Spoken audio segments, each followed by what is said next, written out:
Welcome to the kbbreview Review podcast, the show all about the ins and outs and ups and downs of being an independent kitchen and bathroom retailer. I'm Andy Davis, the editor of kbbreview Review, and this week we're looking at the contracts market.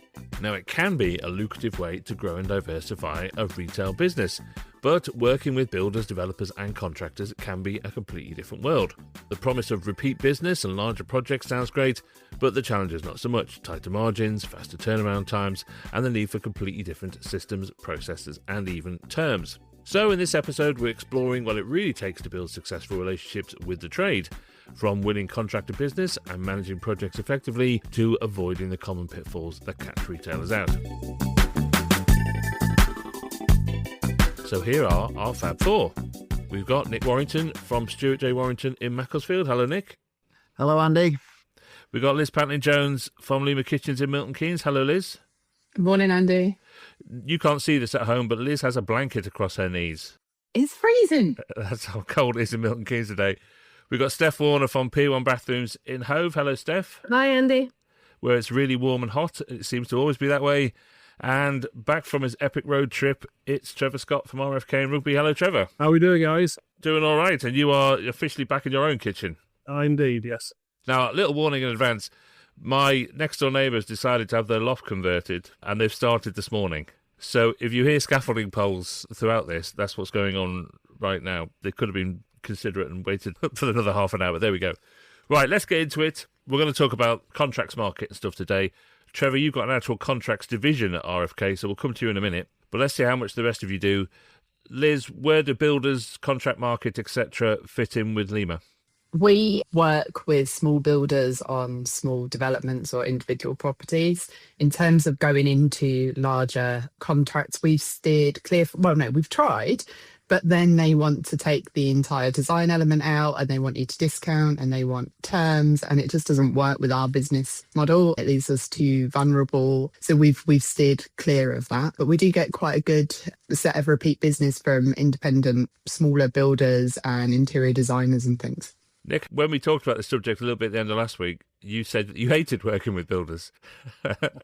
I think what I said was, with a big caveat, that I hate working with some builders. I have some really good relationships with some builders who provide us a really nice, steady stream of referral work, and we work really well together with them. But I have had a few less than pleasant experiences as well, where the relationship has just not worked for me or the builder probably. So yeah, it's a part of the business that we've now set up and it works fine, but it has its limits. What are the main issues then, broadly? Well, I think as Liz says, is that there are some builders that when you try and work with them, the level of discount they want is the level of discounts they're getting when they're doing the run-of-the-mill throw a kitchen in project, but then they want a full design service because they've come to you because it's a bit more it's a more complicated project, and the two don't always mesh. What about you, Steph? Yeah, we do very little at the moment. We have found it difficult to be competitive in our pricing when developers or whatever come to us for products. The suppliers that we work with, they'll give us preferential terms for bigger bulk and things, but we just can't be that competitive. You know, a lot of these guys are shipping stuff over and they're not interested in the design element that we offer and necessarily our service. So if we found it really difficult to win the jobs, and then you end up spending quite a bit of time putting quotations together and trying to liaise with your suppliers and things, and actually it hasn't been worth it. We have recently linked up with one local developer and we've done a couple of projects for them, and that is just through like networking, and because we kind of know them, we've managed to sort of communicate the benefits of working with us. You know, they're paying huge amounts to ship stuff over, and we're saying, look, why don't you spend the money on a better quality product? You know, we can get it a lot quicker and we're here if you need us. So that has worked, but yeah, very little, and I'm interested to hear how other people have made it work. Yeah, so Trevor, talk to me about how the USP of a retailer like you is different to working with a Howdens or somebody that is much more akin to that kind of market. What is your sales pitch to them? Well, frankly, we don't try to compete with Howdens. They aren't our natural competitor, and their clients aren't our natural customer. So it's about knowing your market rather than worrying about who your competition is. Howdens obviously do a significant, huge volume with White Van Man and with smaller localised builders. And fair play to them, let them crack on with it. It's not our market. We're not interested in it. It's not the client that we're looking for. We do occasionally come across them. When we do, then we're competing on a different level. We're saying, look, we're never going to be the same problem, so if you don't want to waste my time, you don't want to waste your time, but here's what I can offer in addition to, and that you're never going to get from Howden's. And if the door remains open at that point, then we can have a sensible conversation. But it's all about trading terms as much as another thing. It's how to get paid. It's how to control the job. And it's the main reason why back in 2012, we set up a completely separate contracts division with a completely different mindset to retail, with different staff. And it operates as a completely independent division within the greater business. And it represents about a third of our turnover. Okay, so let's go back to you, Liz, and talk terms. Do you have different terms with those kind of clients, like published different terms, or are you working the terms out as you go along a little bit, depending on the size of the job?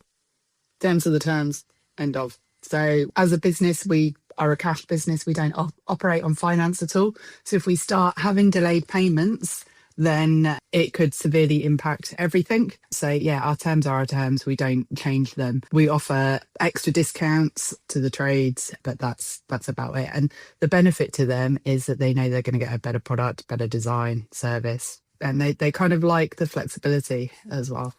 Do they push back on those terms at all? Not the ones we work with, but Right. I mean, we've got about 4 builders that we work with, and they see the benefit in not having to kind of manage it so much, because they know that their client's going to be looked after and given the best advice, and the information is going to be fed back clearly to them.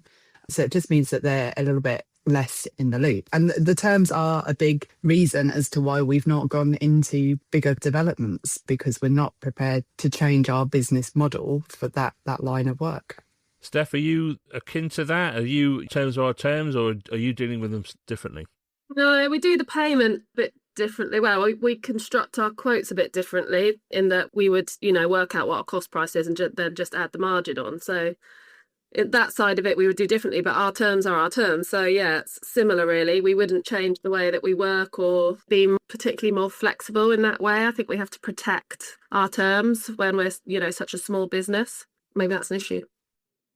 Are there builders, Nick, that wouldn't want to deal with you because there's an inflexibility in terms, do you think?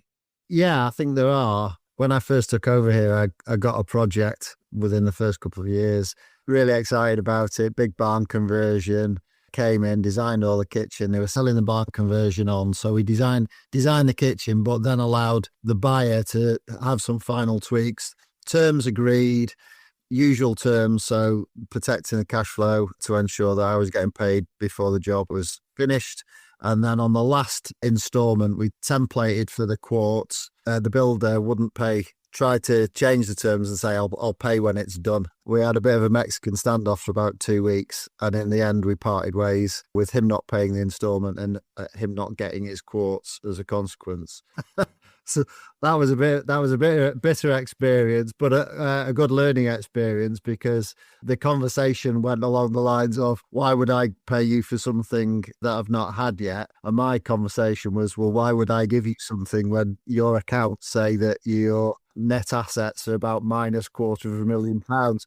So that's always a tricky thing in dealing with builders, I think, is that you've got to be really careful that, let's face it, it's a tricky industry, and you're putting something in towards the end of a project. And if the money is going to run out anywhere, it's going to run out at the end. So I think it's really important that you do protect your cash flow. And so for me, I've always stuck to that. So if people want a load of credit and pay me in, a few months' time, it's not for me, and it doesn't suit the business as a whole. So I'd rather avoid it. The thing is, Trevor, as you've demonstrated, there's a lot of work to be had here. There's a lot of business to be done, but you have to get it right. So talk to me about terms, negotiating with these clients at the scale that you're doing it. Well, the first thing is the old saying, lose control of the money and you lose control of the job. So terms are ultimately very important. And we have and we will continue to walk away from some potentially very lucrative contracts if the developer, the builder, isn't compliant with our terms. What they're likely to give us in terms of business isn't worth it in terms of the hassle that it will create if we're out of control of the money and we are getting paid and we're chasing that all the time. All the joy gets sucked out of the job. We're sweating on it all the time. So terms is ultimately incredibly important. And this doesn't matter what the scale is. We have clients that are doing one-off spec build, £2 million houses, and we're putting 250,000 whole kitchens into those. And we have other clients that we're working on sites of 20 or 30 plots on a phase with putting 12, 15,000 whole kitchens into them and rolling out 3 or 4 a month for. And it doesn't matter. The terms are the terms. And it's always one out, one in. So you can have a kitchen. Once you've established a relationship with us and we're happy that we've got a good payment record with you, then yeah, we'll give you 10, 14 days to pay the invoice on your last kitchen, but you don't get the next one until that one's been paid for. So the worst we're ever at risk is the value of one kitchen. And even then, that's only with clients that you already know and trust. Otherwise, it's pro forma COD. If we haven't seen the colour of your money, the kitchen's not getting delivered. Even then, there's a risk because we've got the kitchen in the warehouse. We're going to pay for it, and we've got a warehouse full of appliances. So there is risk associated with it, but it's about measuring that risk and controlling it as much as you can do for the added benefits. And the added benefits are quite clear. We've added a considerable amount to our turnover, and that has resulted in a knock-on benefit business, which is that our buying terms with all of our suppliers have improved because of the volume that we're purchasing. But it's not for the faint-hearted. I'll be the first to accept that. We talked about margins last week. What are the margins like on this kind of work compared to retail? Where is the profitability compared to retail? We're running at around about 10-12% lower on blended margin for a contract as opposed to a retail client. But you've got to take into consideration that with a one-off retail client, we might be looking at 3 or 4 redraws. There's an awful lot of time spent nurturing that client and nursemaiding them, pandering to them. And when it's done, that's it. But, until they recommend a neighbour or a friend or a relation, that's the end of them as a client. Whereas with a developer, a lot of the time is spent up front working on them, doing tenders, putting quotes out there, not winning the business initially, but then coming back maybe 6 months later for the next site and saying, well, you're close but no banana and our plan, we're prepared to give you a chance this time. And all of a sudden you ring and it's a 200 grand contract. So all the upfront effort then bears fruit and was worth the effort. So the slight drop in margin, it is relatively speaking quite a small drop in margin, is compensated for with that overall volume that you're getting. And anyway, when you look at the numbers further down the line, the group's margin on products bought has improved, and the whole business is more profitable as a consequence. Trevor, do you not find that when you're doing quotes off plan for developers that they want 3 or 4 different kind of variations because they've got a 2-bed and they've got a 3-bed and then they want those kind of variations? So you end up doing quite a lot of work when you go out to those tenders. Well, yes, but that's contract. If you're not prepared to put those hours in, then don't go do contracts. But for a mixed site, average mixed site of 3 to 5 bed detached, there might be 3 or 4 5-beds, 3 or 4 4-beds, half a dozen 3-beds. There'll be left hand and there'll be right hands. And when you're doing the initial tender, you will probably cherry pick one from each house type to give you a blended overview of what you can come in at. And if you get to the next stage, then you start drilling down and designing the individual house types rather than a selection of, which is for the initial tender process. But putting together a tender document itself is part of the game. The QCs and the buyers of larger builders, the only thing they're actually interested in is this project coming in on price. And if the price blows 30 houses is $250,000 for the kitchens, then that's the only number they're interested in. They've scanned through all of the drawings and the pretty bits and all the rest of it, and they were so the slightest interest of it. They'll only want to look at the header page, which lists 30 plots with a number against each of them and a bottom figure. And they go, right, okay, if you can stick to that figure, then the job's yours. And sometimes you're over budget on one particular house type, but you're under budget on a couple of others. And the overall result is that you've got the right number for the site. Is that the kind of thing that stops you from getting further into this market, Liz? The perceived difference in processes and work? I think when we've looked at it before, so I think we've gone out to tender maybe 4 or 5 times, and we've been asked for revisions, and we've even had people come up from or down from various different places to look at the product, and then they've gone very quiet, or they've insisted that they have 50% at the end, or if you're not completed by this date, we're going to start deducting 5% for every day. And you've got no control over that. You've got no control over when you can get in there or access it. The site closes down, so you can't stay and finish the work. And that's where we've additionally become quite stuck over where we then go. I mean, it could be our luck that the few that we have gotten to or been involved in have just been bad eggs, as it were, but it's made us very cautious about doing it. And there is another independent studio who does a lot of business that way, and they do a good job at it. So it seems silly to try to go directly up against them and not find our own niche in the market. Steph, this has hit a good point there. It's very tempting, isn't it, to chase this kind of work because it can be very lucrative if you're doing it right, and as Trevor has proved. But does it step outside of your niche? You are a design studio for residential clients. So what is stopping you from going further down this road? Is it stepping out of your comfort zone, or is it too much grief and too much hassle, too much change in your overall process?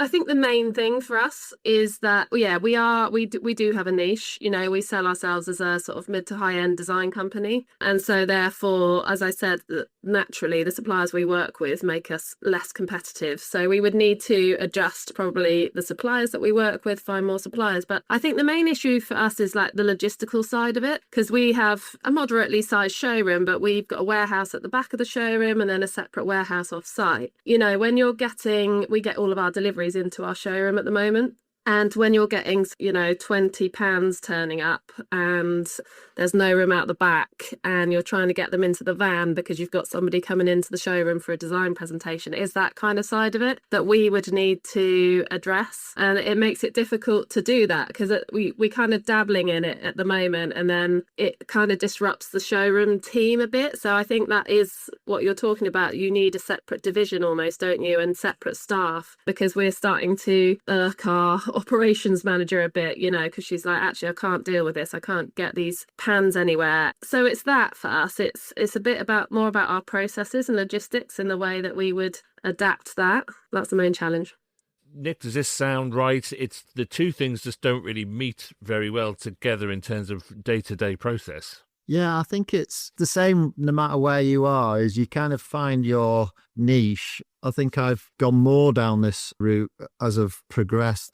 Rather than trying to be all things to all people, you have to kind of choose the route that you're going to take and really go for that. And I think sometimes if you're doing that and you've got this model that you're working to, and then you try and do something that actually is drastically different in the way that you've got to set it up, that can be really hard to marry those together, just in terms of like programming your jobs and the way that the work flows. I found that is really difficult. So for me, that's the biggest difficulty of trying to run those bigger things alongside, because we don't have that big team where you can allocate a resource and that's all they do. And I think, as Trevor's done, that's almost where you need to be running it successfully at scale. We do it differently in that we have a certain number of builders that we have really good relationships, going back to relationships with builders, and also some architects as well, where when they're speaking to their clients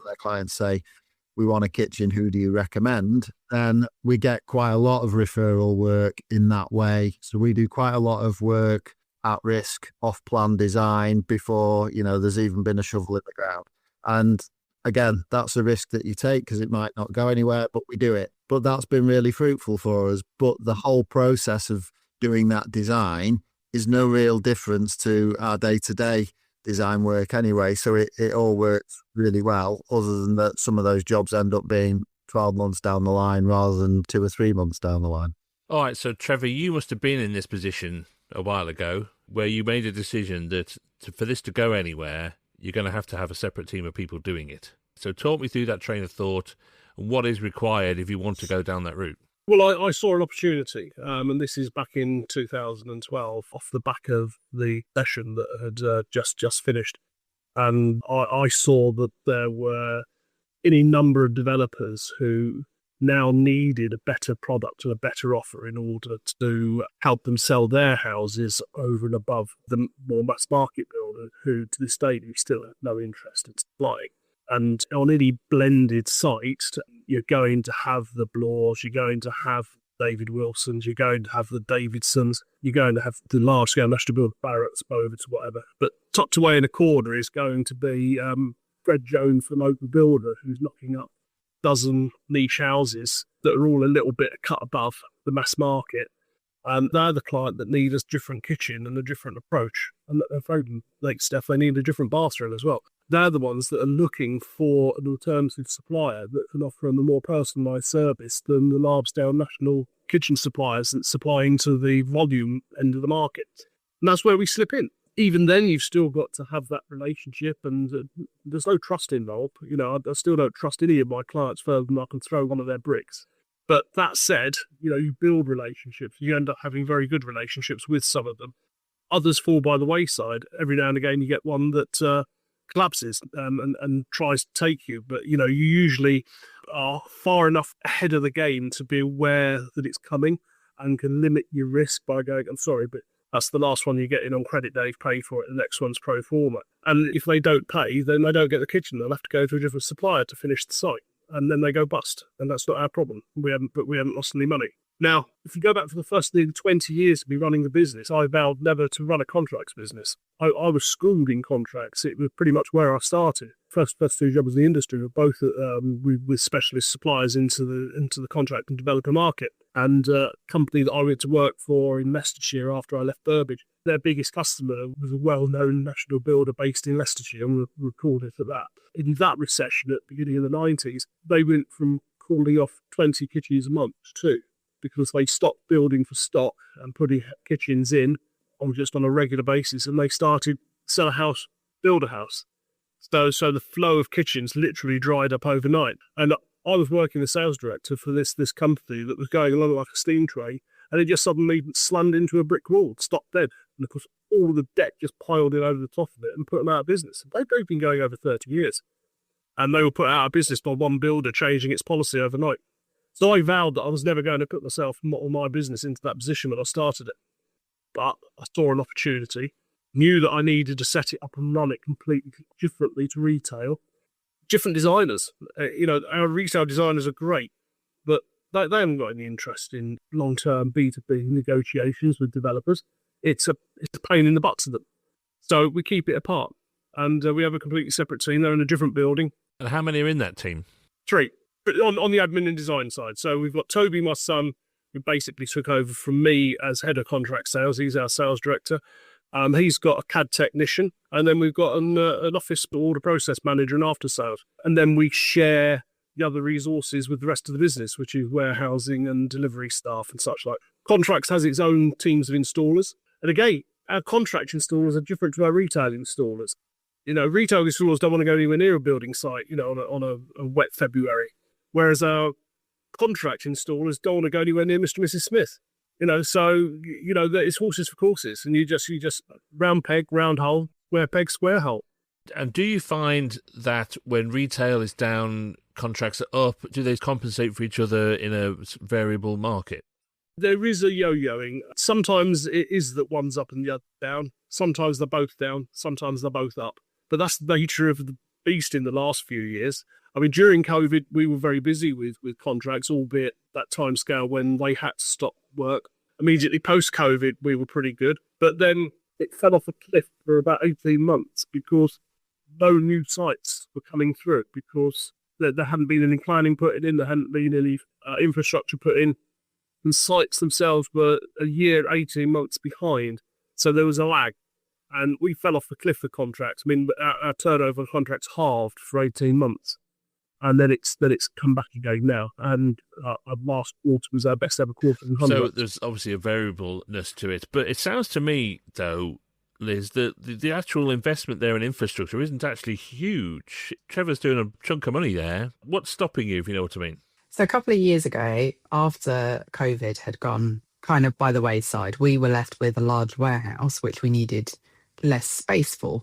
And we actually opened what we deemed as a trade kitchen in terms to try to get the contracts. But it was finding the right people and being able to nurture someone as more of a business development manager, keep everything afloat for ourselves with what we were doing, find that business and find those installers. So there is a time element to it. Unfortunately, we've had a run of staff turnover in that period of time. So the constant requirement for looking for new people, settling in and maintaining the business became a bit too much. And it's something that we've stepped away from because we've built relationships in other areas. We've moved more into interior designers, which is a little bit easier because they come to us with the plans. They ask us to make some tweaks. They sort everything out. It is a lot more straightforward. So we've focused on that being our route. It's not something we've entirely ruled out, but we're very aware that it does need to be another set of people, and we need a different mindset to set it up and really truly be behind it, knowing that everything that we're already doing just runs swimmingly without us being involved. So it's kind of a lot of different things when there's only a few of you that you need to juggle, and when people start to naturally come to the end of their life cycle and they realise it's a small business and there is nowhere else for them to go, and they move on, it just means that you're back in that cycle, and it takes a lot out. Anyone who runs a business and has to do interviews and trust, and then maybe you've made a bad hire, this all has a knock-on effect in your focus and just ability and desire to keep it going. Steph, it sounds to me this is one of those things you either do it or you don't. And to dabble sounds more trouble than it's worth. So which direction do you want to go in? Because you could set up Pier 1 contracts in a completely different place and would never need to come anywhere near your showroom in terms of logistics of it. So what's your thought? I think what Liz was saying really resonates with me is we've got quite a small team. There's 5 staff. There's time limitations on kind of what I can do. And we're good at what we do. We're good at the design retail market. And do you want to compromise that? So I think that's kind of where I'm at the moment. I think we could perhaps look a bit into more working with interior designers and maybe bigger jobs that are more design focused. So like boutique hotels where they really do want that design element. But at the moment, the sort of bigger tradey contract jobs, I just don't think we're the right people for them, and it's not that I would rule out in the future as things grow and change, always looking at opportunities. Is there a thing though, Nick, that you're constantly thinking, there's a lot of business there if we could just do it right? It must be really hard to not do it. Yeah, but I think that's part of the sometimes the problem of being a small business owner is that your personality type quite often is one of, I'm going to go out and I'm going to do this and I'm going to do this and I'm going to do this. And you set something up, you get a bit bored with it and you look at something else and you kind of, there's a lot of people nodding here, and that's generally how things go. So what you have to try and do, I think, is actually rein that in a little bit and look at what is the core ability that you've got. What are you really good at? And for me, I've kind of learned that I'm better at doubling down on that and being really good at that rather than doing a bit of this over here and a bit of that over there.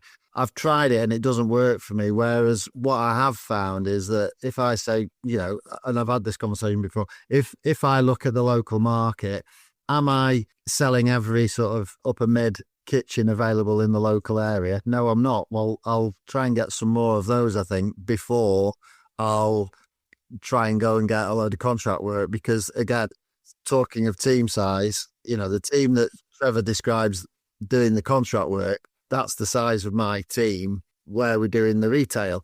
So I would be doubling my team to set up a dedicated contracts arm.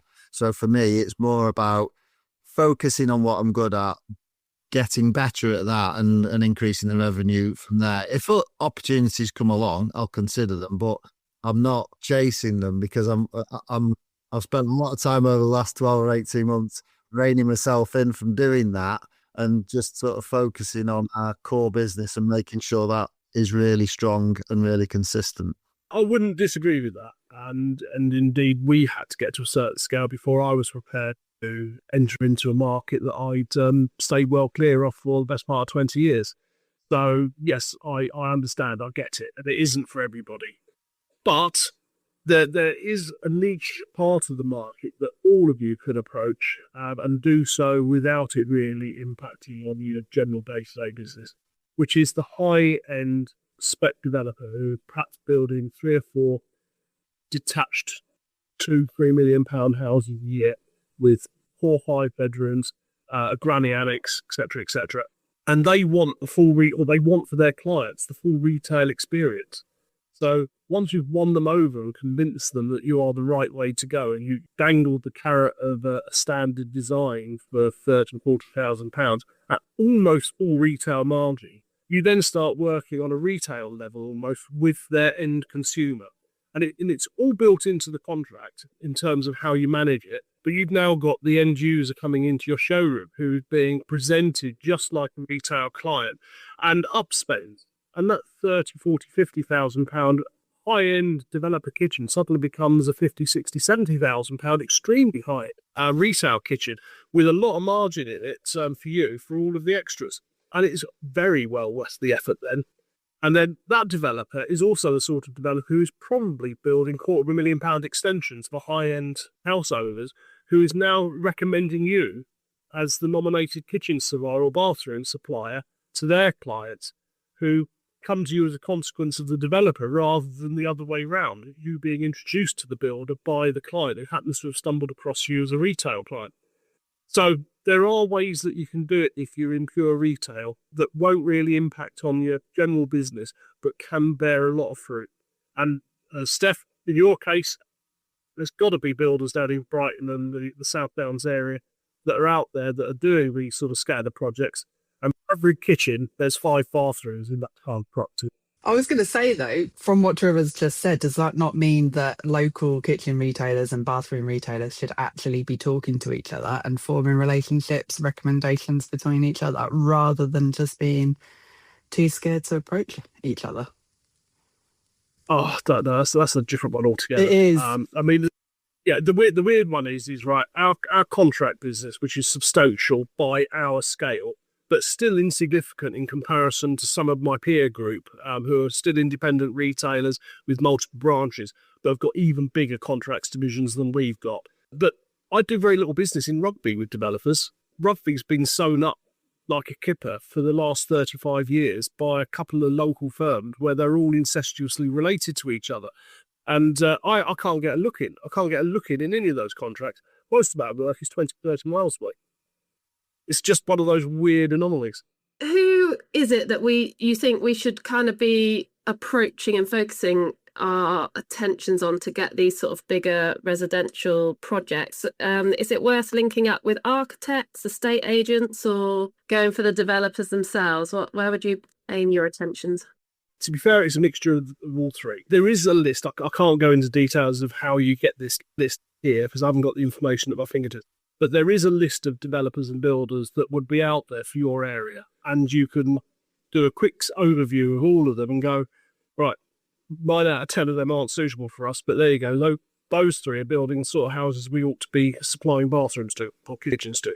High-end estate agents. We've got a very, very good relationship with one particular Warwickshire-based estate agent who sells all new houses for all the type of clients that we want to be supplying kitchens. And we're very, very well in with that estate agent, and they recommend us to the developer. And then it becomes a symbiotic thing. Everybody starts feeding off each other. Oh, RFK done a good job on that site. We'll have a slice of that. Thank you very much. And so it begets itself. You tend to find architects, I hate you to say this, but architects or developers have a set of stock designs. And that's all they're really interested in, is knocking out their stock designs for a site, for a development. And their interest ends at that point. So you're better off talking to the actual builder and developer to try and get them to do it slightly differently. In the case of bathroom, over the years, I'm not a bathroom specialist, going to have been, but I've been to see the likes of Lanes at Inverurie and such like, and the huge volume of bathrooms that they do, and an awful lot of that is contract work with hotel groups particularly. Yeah, we were saying the Airbnb market in Brighton must be absolutely huge for this kind of thing. Do you ever just drive around looking for skips? That's a very blunt way of putting it, but how sort of salesy do you get when you spot somebody building something? Right, you don't drive around looking for skips, but it is called information gathering. We make a point of whenever any of us are out, we're always under instructions to look out for signs of the builder turning the sod. And we then pass that information back to the department, and then they go and do some digging, metaphorically, to try and find out more about who it is that is digging that hole in the ground. Sometimes we're too late, and sometimes we're early enough. Even when we're too late, sometimes it's go, well, look, give us a plot, let's do a design on it for you and see how it sits. And they come back and say, God, if only we known about you 6 months ago. I'll tell you what, we'll give you a shout for a tender on the next development. And that's how it works. Well, there we go. Any other questions for the Trevor Scott Clinic? If not, we will call it a day here. Thank you so much, everybody. We could go with this one, couldn't we? There's a lot of potential in it, but there's an awful lot of potential grief in it as well. I think that's part of the problem, isn't it? So, look, thank you so much, everybody. I'll see you next week. Cheers. Bye. Bye, everyone.